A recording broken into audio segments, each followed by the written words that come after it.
Hello and welcome to a new episode of the CTO Show with Mehmet. My name is Mehmet. I share daily insights about technology news and their use in businesses. Also, I share stories about entrepreneurs and their innovations. Today, in this episode, I have a special guest. I have with me Chris Hood. Chris is a thought leader in technology and business. He have a long career in Silicon Valley, and I would like to welcome Chris on this episode. And Chris, just can you introduce yourself and a little bit about what you do? Absolutely. Thank you for having me. My name is Chris Hood. I'm a digital strategist. I have well over 35 years of business and technology development. I've worked in the media and entertainment industry for quite some time as well. But throughout that, I've gone in and out of different types of industries, again, all based on technology and business and some marketing. And today I spend a lot of time writing and speaking and podcasting with people like you and sharing insights to different audiences on topics like innovation and digital acceleration. Great, great.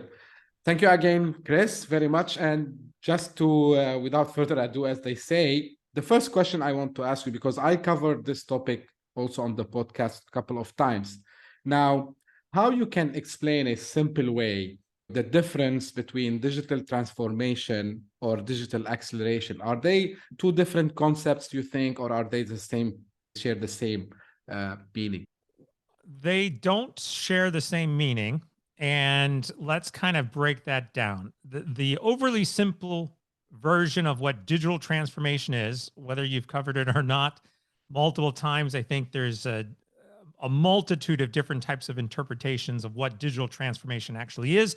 But if we go all the way back to 2012, the original definition of digital transformation was to digitize your products and services to meet the continuing expectations and demands of customers. So it wasn't just about changing technology for the sake of changing technology or to keep up with technology.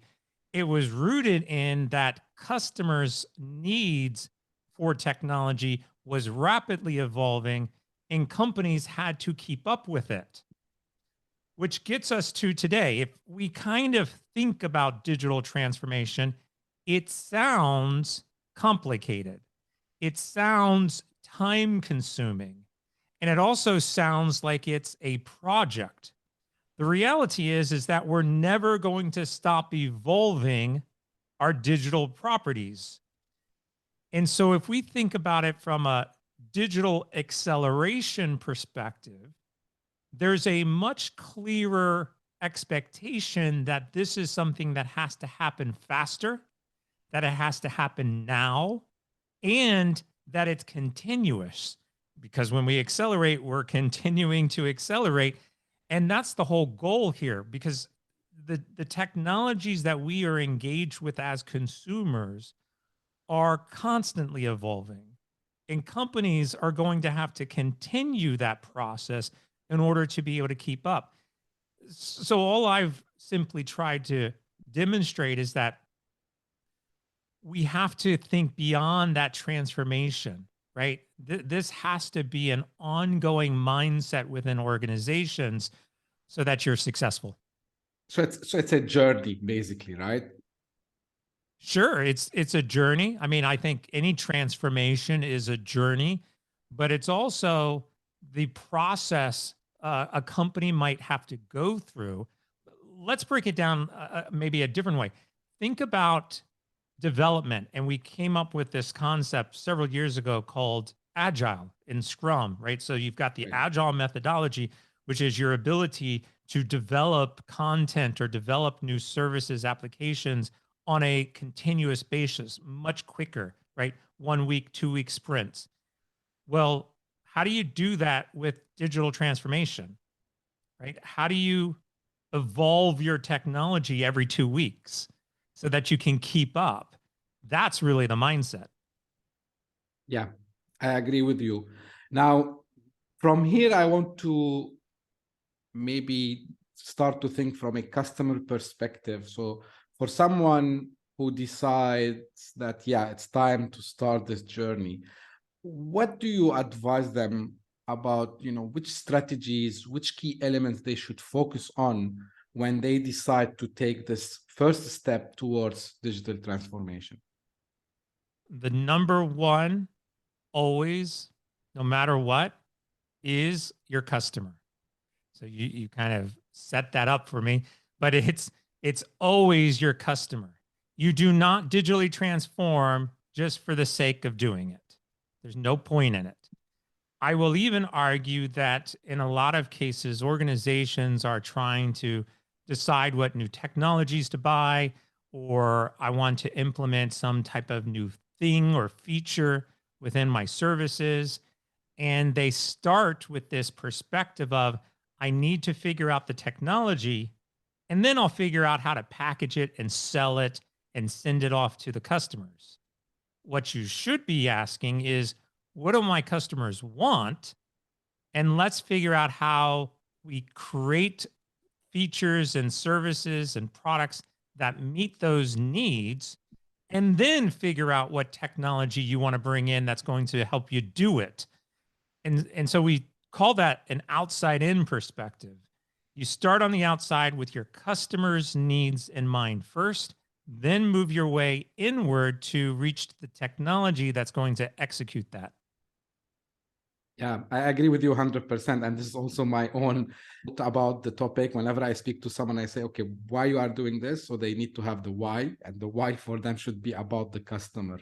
Now, people usually they put this strategy, but I see them struggling later on measuring their success. From your experience, what are the main, I would say, maybe KPIs that they should focus on to track their progress on this journey? Yeah, it's a great question. And it is something that a lot of organizations struggle with. And there should be KPIs in the entire process. So when we talk about customers, if customers are first, then you have to start thinking about, what KPIs do I wrap around my customer? That's an interesting conversation, because in most cases, KPIs are internally focused around operations, and it's what has our team done successfully, and have we met that, that requirement. But if I start to say, well, what is our customers' needs and goals? And for the sake of this conversation, let's say our customer has a specific goal, and maybe it's they need to get support faster. Well, that becomes a KPI, right? How quickly have we been able to help customers get the support they need? What is the response rate of that interaction? Have we been able to reduce the number of support tickets that we've had, right? But they're all focused on that one customer objective or goal, which is, I want to get support faster from the customer's outside in point of view. As we move inward and we start to do things like, well, now we've got to design the experience, we've got to build that customer experience, we have to pick the technologies that are going to support that, we've got to generate business value from that. And each one of those steps, there are KPIs. And you could say, again, if it's something like developing a customer experience, maybe the KPI is, how many times are we adjusting our experience each month? Is it once a week? Is it once a day? Is it once a year? How are we able to accelerate and keep up with those changes? You should be able to track that. And ultimately, this boils down to data. You have to have the data to be able to understand what the customer wants, the data to make decisions that are in the best interest of the customer, and then the data to track if it's actually working through your KPIs. I came to agree with you, and always I tell people I speak with, you need to think about it like a cycle, and the cycle starts by digitizing, and this is where the data comes from, and then you need to keep monitoring this data and take actions and maybe pivot your journey based on that. So yeah, I 100% agree with that. Now, shifting topic a little bit. So while doing some researches, I saw that you talk a lot about the culture of innovation. Like, can you give us some insights about what you mean by building successful cultures of innovation? How you describe this? What do you mean by that? Yeah, the basic premise of a culture of innovation is one by which you change the actual culture at your company in order to enable and support innovation. And so innovation by itself is this very broad term. A lot of people might think of it as lightning in the bottle, right? I've created something amazing and it's gone viral and it's really successful and we're blowing up and yeah, wonderful. And then you have people like, well, I can't replicate that or I can't do that. And uh, how am I going to create new and interesting and exciting products? Well, innovation isn't about capturing lightning in the bottle. It's about understanding that as customer needs are evolving, you're able to find ways to accelerate, transform, and keep up. So it's all the same, right? Innovation is going to help you achieve that. And a culture of innovation is going to enable you to be more successful in that process. So when we think about that culture, we're thinking about things like failure. Uh, it is okay to fail at something. Failure is looked at as an opportunity to learn. And so if we think about something as simple as like the light bulb, right? Right. Thomas Edison went through hundreds of versions of the light bulb before he found one that worked. Each one of those was a failure, Yeah. but you have to keep trying until you get it right. And so you have to build safety within your framework of your company that says, look, we're going to allow people to fail, but we're going to learn from that so that we can evolve and produce better things in the future. So culture is all about your team structure, your ability to allow for failures, your ability to learn through the data, and we call it psychological safety, giving you free range to make ideas possible. And it's also about coming to new ideas from the outside. We often discount our own customers in the innovation process, but we get feedback all the time from a customer saying, hey, I really wish you had this, or I really wish you would do this. Listen to that. That's free advice. It's coming directly from the customers and it could help you innovate. But there's hundreds of companies out there that don't listen to their customers and miss out on that opportunity to be able to leverage those ideas for innovation. And that's all what you build the culture around. So, if I might add my point, and I will also ask for your feedback. So, that means companies need to think really like startups and tech companies at the same time, right? Yeah. I mean, when we think about a startup or an entrepreneur, they're usually focused on creating these really innovative new ideas. And it's constant, right? Because you're always trying to evolve at a startup.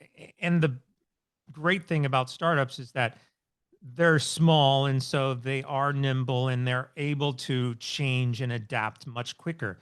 When we get into larger organizations with thousands of employees, it is much harder for them to change as rapidly as a smaller. So, absolutely, if you can institute that innovative, entrepreneurial type of approach into your teams, then they can also be enabled through this culture to come up with new ideas and be able to execute on them. And this brings me to the next question. So, I see sometimes people are not aligned and there is kind of gap. So how do you advise usually companies to bridge the gap between what technology can do and what the business want? And what is the best approach to overcome this challenge? Talk.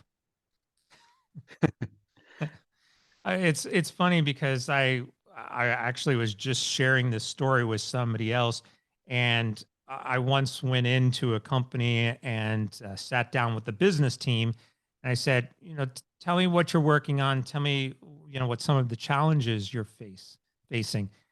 And they said, well, our biggest challenge is that we have these ideas and we hand them over to the development team, and then they just kind of disappear into a black hole.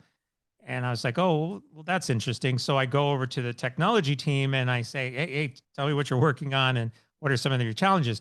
And they say, well, we get these, tickets from the business side. We work on them and we toss them back over, but we don't know if they've worked or what they're for or how they're being used. And I said, right then, it's clear that the business teams and the technology teams are not communicating with each other. Like, just get into the same room here and share your ideas. It really can be that simple. Conversations can solve a lot of problems. But if we begin to dissect things like the culture of innovation or the outside in perspective and looking at the customer first, those are rooted in leadership mandating that that's what you're going to do. And so you have to have some sort of top down approach that says, look, customers are first, and business teams, you have to develop business strategy that's based on what the customer wants. And technology team, you have to also understand what the customer wants so that you can execute that. And you get those teams together and you produce something. But too often, like you said, that gap is there, not because you've got technology and business and they don't understand each other. It's mostly because they just don't talk to each other. Yeah. Another thing which I saw also, but actually I don't have, very much clarity, and this is why I'm asking you. I hear from people saying, okay, we wanted to start and we found a problem that it's worth solving with this technology. But by the time they start to implement, they found out that there is another hype of another technology coming up. So how do you usually see successful organizations tackle this problem of a very fast, ever evolving tech? Yeah. And that goes back to our original point. It's not, it may not just be, hey, we want to implement a technology and all of a sudden there's a new version or variation of that technology. And then you're trying to play catch up. It's your customers are using that technology already. And even the technology that you first pick, you're already behind. And then the technology that's coming that's better, that's also behind because the customer is leapfrogging over all of it. So it's a perpetual challenge of how do we get technology in place that is going to support that ever evolving mindset from the consumer. And really, the best way that I've been able to explain this is you have to find technologies that are foundational and adaptable to whatever changes. So oftentimes that means something that's off the shelf or a SaaS product may not be your best bet because they're selling you something static and then a new technology is going to come. And even that SaaS product may not be able to keep up. But there are technologies, again, that are foundational. I talk a lot about APIs, application programming interfaces. APIs have been around since the 60s, and APIs will continue to be around for another, we'll say 10 years or plus. APIs are the foundation for everything we do today. We are chatting right now and recording on Zoom. We are using multiple APIs to do that. Right. When you publish the podcast and you push it out to the world, people who are listening to this podcast are going to be using APIs to do so. And so on and so on. If you go to a grocery store and pay with your phone, you're using an API. When you check the weather, it's an API. When you turn on your music, it's an API. If you've got smart homes, APIs, smart cars, APIs, etc. You get the point. Yeah. APIs are everywhere. They are foundational. So one way you could look at this is you want to invest in your APIs because those are not going to change and those are going to allow you to evolve and be able to transcribe your data into whatever new technologies come. Even like cloud and security typically are foundational elements that are going to grow with wherever technology is going to grow. And if you think about it from that mindset, like I'm going to take these foundational components, wrap everything else around that so that I can pull off this or pull off that, but the foundation is still there, that's the best way to keep up. I can't agree more, because one of the topics that comes always when I speak to customers, they say, okay, why you didn't, for example, choose this technology for doing that? And what they will tell me, oh, we have this legacy system in place. It's something maybe built in-house 20 years back. And guess what? We are not able to, we're not able to move it to the cloud. We're not able to do anything with it. But I said, okay, I understand you cannot do it now, but on the long run, you need to start to think that, okay, it will become a piece of junk, honestly, sitting in your data center. So you need to really do something about it. And I agree with you on the point of the APIs, because when you make things all speak together in a programmatic way, things to scale and to build on top becomes much more easier. And I like the idea of the foundation. So like cloud, as you said, security and other ones. And just one more topic, which is hot now, which is AI. Like, Yeah. where do you see it, whether in the digital transformation that we are talking about and this journey and taking the customer experience into consideration, or whether on the general run, how do you see it evolving? It will take over the world. Okay. Yeah. I don't know where we will end up, but the rate by which AI is evolving today is astronomical. And I think so. I was having a conversation with my son this morning as I was driving him to school, and we were talking about AI. And he said, well, what's interesting is we're in this in between point where AI can respond, but it doesn't quite get everything right. And I agree with that. And he believes that, in another year, 2 years, a lot of the problems that AI has in terms of being able to accurately answer something are going to be improved. That's probably true as well. But where I don't think we are at, and I just wrote an article on this and it's on my blog, is around customer relationships. So if we take this all the way back to the beginning of our conversation and we're talking about customers first, we talk often in business about having customer relationships. Well, AI is replacing those customer relationships. And the question becomes, can the AI learn to be more human?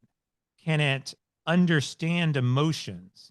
Can it understand sympathy? So when you have a problem and you're dialing in or calling in to get support, is that a feeling coming through the AI that says, hey, look, I get it. I understand. I'm here for you. Don't worry. We're going to get this right. Or is it continually going to be a script that just executes what it's told? That emotional connection from a customer perspective is needed. And I don't know if we'll get there. It will be simulated either way, but it will be very interesting to see how that relationship side of the AI evolves to continue to support businesses? For me, I always, whenever someone asks me about the same topic, I give similar answer, because I said, as long as the AI, because people think AI Terminator kind of thing, and I said, Yeah. look, what you are interacting with is just a model. It's a large. I'm talking about ChatGPT, which is now the viral thing. So you are interacting with a large machine learning model. It doesn't have sentiments. It doesn't have consciousness, right? So Right. it's not alive. So Right. and this is where I see, and I tell people, like, you should not be scared of AI in the sense it will replace your job. And I tell them, okay, if you are doing a repetitive task, yeah, you should be scared. Like if you just sit behind a screen and just keep refreshing, for example, to do some task or approve some stuff, yeah, definitely AI will take over that. But whenever it's like something requiring critical thinking or empathy, as you said, definitely the human factor will stay over there. Final question for you, Chris, and this is again because I've seen your profile and you have a long experience. Without mentioning the name, but have you seen ever a customer that have done it right from beginning to end when they went to this digitization, digital transformation journey? Yeah, absolutely. I've seen a lot of companies do it right. And I think the key in here is not did they do it right? The key in here is how long did it take them to do it right? And I think there's a lot of perceptions out there that believe, hey, we can start our digital transformation journey. We can begin looking at the outside in perspective. We can begin building a culture of innovation. We can do all of these things and we're going to get them done this year, 2023, and we're going to be successful. I would love it for you to be able to get it done in 2023, but you're most likely not going to get it done in a year. These types of changes take a long time, and they take a lot of communication and a lot of vision and leadership. Two of the best examples that I have, and I'm happy to mention names. Yeah, sure. One of them is Experian. They're a credit company. They're global. Yep. And then the other one is Domino's Pizza. And Domino's is, obviously a name brand global pizza company. Both of them have been extremely successful in meeting customer demands and expectations, evolving with those needs, and establishing themselves as innovators in their spaces while also growing their business, all because they've done it successfully. In Experian's case, it took them 4 years from the moment they decided they wanted to change to the moment that they saw substantial value and profit improvement from that change. And Domino's, it took, I think, 3 years. And in Domino's case, the CEO came out, made a big executive announcement, and they took a year to evolve. And then over the course of the next 2 years, they went from the number 4 pizza company in the world to the number 1 pizza company in the world. Yeah. So you can have success if you decide that this is what you want to do, but you have to also recognize that it's hard and it takes time and it's challenging and it takes people. But you've got to make the decision to do it. And then I think if you can, and you execute all these things we've talked about, then you can find incredible success. Yeah, spot on. Because a lot of people think it's like it's a magic wand, right? Yeah. We deployed cloud, we are digital. I tell them, no, sorry, it's not the case. So, okay, you took first step, but you didn't define the goals and so on. So, Chris, just before we close, like if people want to follow you or to read your articles, where they can find more? Absolutely. You can find me at chrishood.com, CHRISHOOD.com. And there is my blog, my podcast, which is coming soon, and my social network. So anything you want to do, you can connect with me there. Yeah, I have all the details. I will share that in the description of both the podcast episode and on the YouTube video as well. Chris, thank you very much. It's late for you, I know, and thank you for coming and joining me today in this episode. And I hope that we will have a chance to meet again in the near future. Thank you very much. Absolutely appreciate it.